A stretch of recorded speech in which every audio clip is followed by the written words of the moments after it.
Hey there, you filthy animals. Mr. Dirty back with another episode of Porta-Patty. This is a segment of the GTM show where we check out frozen and refrigerated hamburgers and sandwiches and likewise type items. Today's show we've got something from Walgreens. Yikes. This is the nice beef cheesesteak, and there it is right there. It's the package you're looking for if you're looking for this in your local Walgreens stores. On the front they're describing this as beef cheesesteak sandwich with American cheese on a fresh bread roll.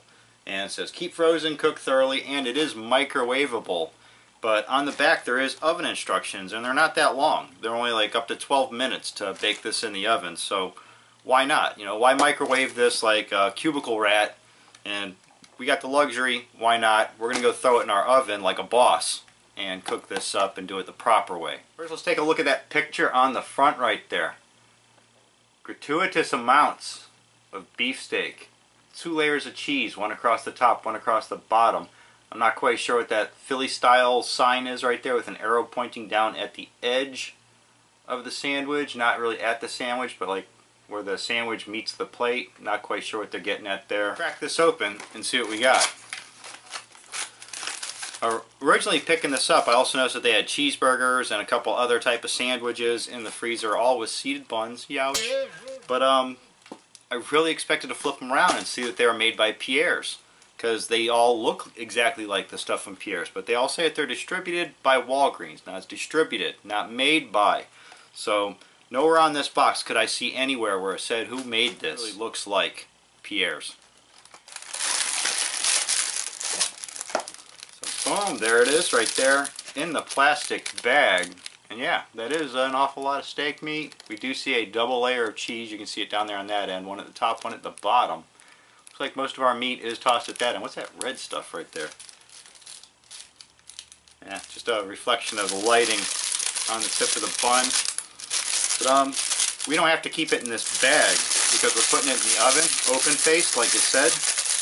And the back thing is open-faced on a baking sheet for 10 to 12 minutes. But we don't need the plastic. If we were microwaving this, we'd have to keep it inside the plastic bag. But we're not, so we can get a closer look. Right, so there's a closer look outside of the package. You can see our 2 slices of white American cheese. Just said American cheese on the package, didn't say yellow, didn't say white. All right, so there's our steak meat right there. Get a good look at that. Looking a little bit more fatty than, say, Steakums. You know, it's shaved about the same thickness, but just looking at the makeup of the dark singed parts and the particles of fat that I can see on there, now you can tell this isn't Steakums, but damn close. Alright, I'm going to go toss this in the oven for about 10 to 12 minutes, and we'll be right back. See what we got. Stick around. Alright guys, I'm back. I've got our finished product out of the oven. This is the nice beef cheesesteak from Walgreens. Porta-Patty of the week. And that's what you get outside of the oven. Ours is all nice and toasted now. That's the meat. Now, I gotta say, this is definitely not getting a 5 right off the bat because of the cooking instructions. We did cook this for the entire 12 minutes that it said. We pulled it out. Noticed that the cheese wasn't melted right away.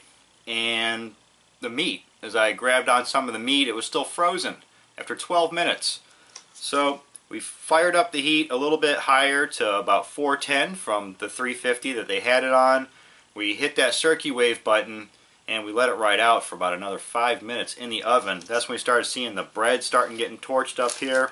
Started getting a little bit too beyond crunchy. And we pulled it out. And still, the cheese is not fully melted.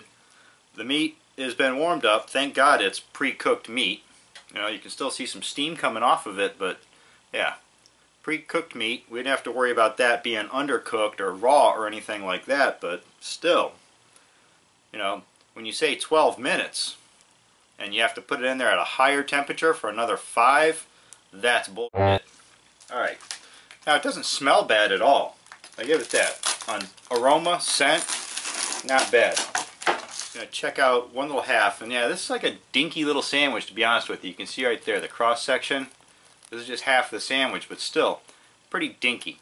You know, this is almost like baguette type style right here. It's not exactly, you know, a good, it says fresh bread roll, and so that's not really specifying like French bread or Cuban bread where you would expect a bigger roll, but expect a little bit more than that. It really just smells like toasted bread.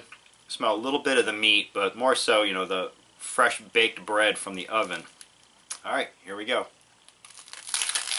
That's a real generic beef cheesesteak flavor going on there. Pretty standard issue. You can get that flavor from a Steak-umm. You can get it from the cheapest and shittiest of cheesesteak stands also. Food truck kind of flavor. A bit salty, a little peppery. And that might even have been in the meat. We saw the blackening on the beef meat before we went and cooked it up. We also saw the fat, and that came through. It is a bit chewy, and you can see it's like a thicker slice than a Steak-umm would be.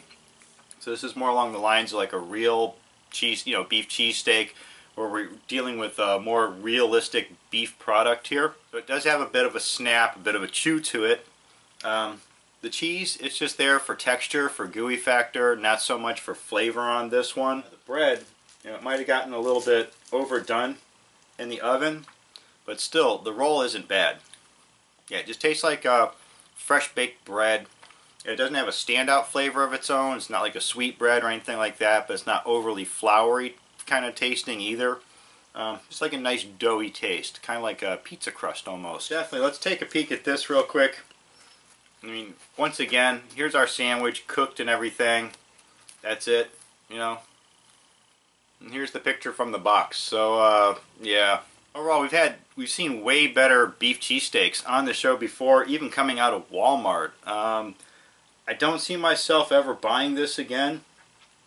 And I would say as far as frozen beef cheesesteaks are concerned, or even refrigerated ones, this is pretty much bottom of the barrel right here.